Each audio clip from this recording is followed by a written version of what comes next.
আমি সাইদের সঙ্গে লেওয়ার শুন ক্যামেরাম্যান লেওয়ার চলে এসেছি খানকিপুর। আজ একটা বিশেষ জিনিস দেখাবো, সেটা হচ্ছে যে খানকিপুর আগে জাপানিরা থাকতো, তাই জাপানি তেল হতো। তো এখন আদিবাসীরা এসছে, তো আদিবাসীরা আদিবাসী তেল তৈরি করছে। এটা কি সত্যি এটা কোনো কাজে লাগবে না, চুতিয়া বানাচ্ছে, সেটা আপনাদের তুলে ধরবো। দাদা আপনি কি করছেন? এটা দেখতেই পাচ্ছেন আমি আদিবাসী অয়েল তৈরি করছি। আপনার নাম কি? আমার নাম হচ্ছে বানানন্দ। বানানন্দ? হ্যাঁ হ্যাঁ। ওটা কি?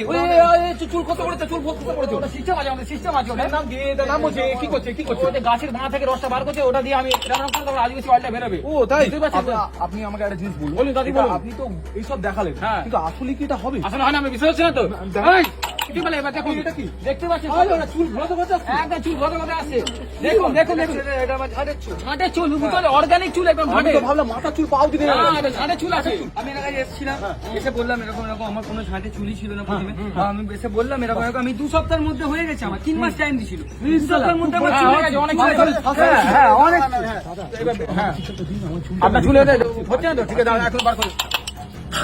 হ্যাঁ দিন, হ্যাঁ ঠিক আছে। আপনি কালকে হ্যান্ডেল না মেরে আমার কাছে সকালবেলা চলে আসবেন। চান করবো? হ্যাঁ, চান করবেন না, ঠিক আছে? হ্যান্ডেল মাথা মেঘে আসবেন একটু।